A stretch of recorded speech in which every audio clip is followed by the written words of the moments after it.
off with John Blau.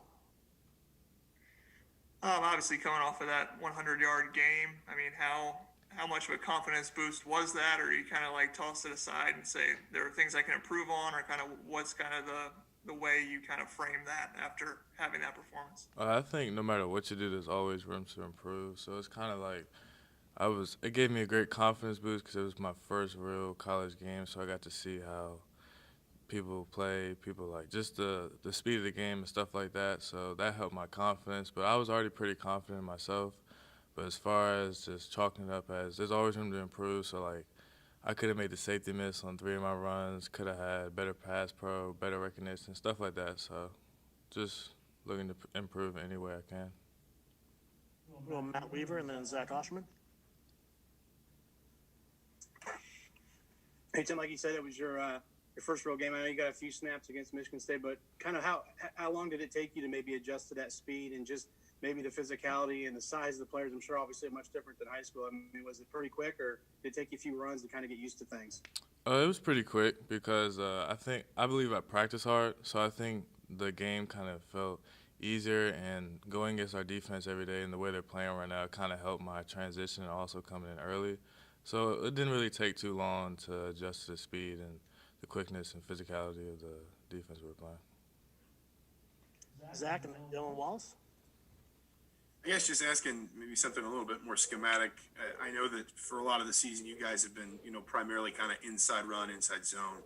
But it seemed like you had a lot of success, particularly you had a lot of success as you kind of stretched Maryland out laterally a little bit, looking for cutback lanes. Is that just kind of maybe something that you think fits your running style, that ability to just kind of, stretch the line out, be patient once you see the hole kind of cut through it quickly?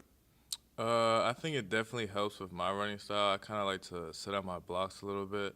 So being able to see make the linebackers commit a little bit faster and stretch them out helped me a lot, and it helped me make the correct cuts.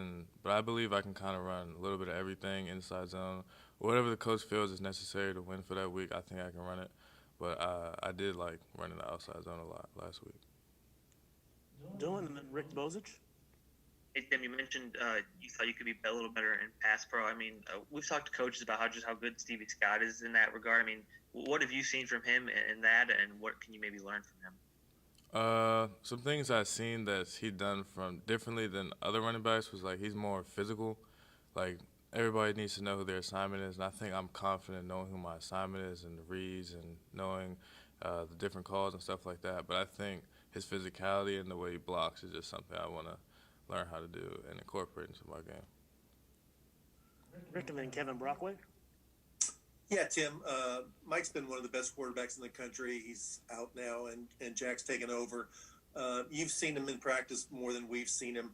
Can you give me any examples of a throw he's made or his personality traits or leadership that gives you confidence that he can keep the offense going at the same level? I have 100% confidence in Jack. I'm not really too sure about I can give an example, but it's like a great throw from him is like an everyday thing. So I have 100% confidence that he'll do his job. And he's probably one of the hardest workers on our team, if not the hardest worker. So I'm excited to see what he does.